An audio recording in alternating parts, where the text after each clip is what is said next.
All right, today we are diving headfirst into an ancient mystery. It's a wild prophecy that connects two men who literally never died, a calendar hidden in plain sight, and a final apocalyptic mission. Honestly, it's a story that's going to challenge how you think about time itself. Think about it. We build our entire lives around the 365-day year. But what if that number, that fundamental assumption, is just a little bit off? What if there's one single day hiding a massive secret about how the universe actually works? So on one hand, you've got our solar year. It's messy, right? 365 and a quarter days. But then you look at these ancient texts, like the Dead Sea Scrolls, and they talk about a totally different calendar, a perfect 364-day year. That is exactly 52 weeks of 7 days, no remainder. So what happens to that leftover 365th day? Where does it go? And this isn't just some kind of theoretical math problem. Ancient cultures were absolutely obsessed with tracking celestial cycles, and there's a ton of evidence suggesting they knew things that we've just forgotten. This whole idea of a different calendar, it's rooted in a completely different way of seeing the world. Well, that extra day, it has a name. It's called the day out of time. It isn't even counted as part of the 364-day cycle. According to these texts, it's the Spring Equinox, a sacred standalone day where the sun finishes its cosmic race and basically rests, resetting the entire calendar for the new year. Now here's where it gets really interesting. This unique day, a day that exists outside of the normal calendar, is perfectly mirrored by two unique men who exist outside the normal rules of life and death. So first you've got Enoch. He was the seventh patriarch from Adam. I mean, we're talking about one of the founding fathers of humanity here. The texts say he walked with God so closely that he just didn't die. He was translated, which means taken, body and soul, straight into the heavens.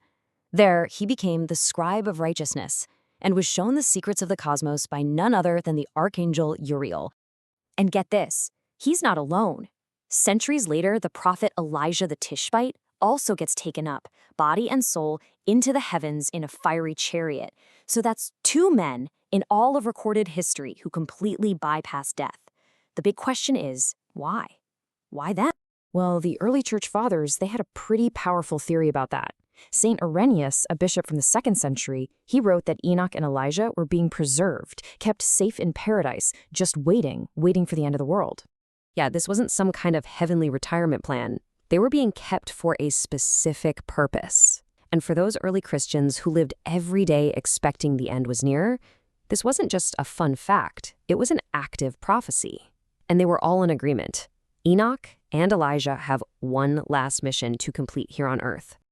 The theologian Tertullian, writing way back around the year 200, he didn't mince words. He said they were being reserved specifically to finally suffer death, so that, and I quote, by their blood they may extinguish Antichrist.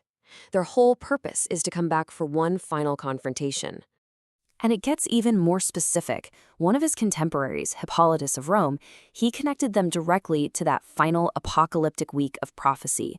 He said that Enoch and Elijah would be the main event for half of that final 7-year period.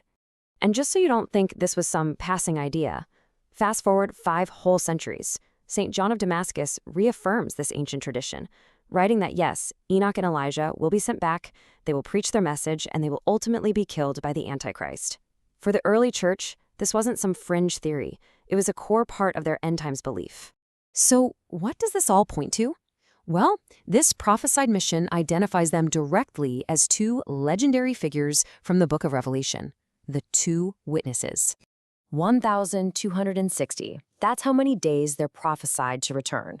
For 3.5 years, dressed in sackcloth, they'll deliver one final, powerful message to the entire world during the Great Tribulation. And their mission? Wow, it is absolutely dramatic. They're going to call the world to repent, they'll perform incredible miracles, and they will stand face to face in direct opposition to the beast himself. And their work culminates in their own public execution, a martyrdom that basically kicks off the final act of human history.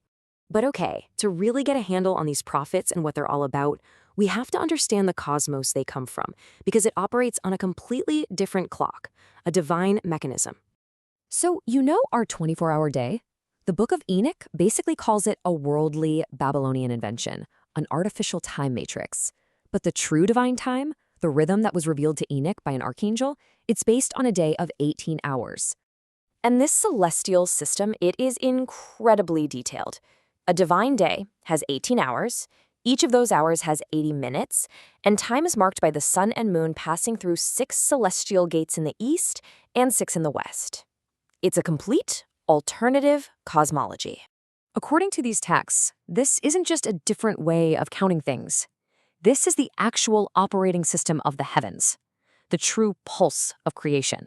So you see how it all connects, right? The 364-day calendar, the prophecy of the 2 witnesses, the 18-hour celestial clock. They aren't separate ideas. They're all interconnected pieces of a single ancient puzzle, a vision of the cosmos that challenges everything we think we know.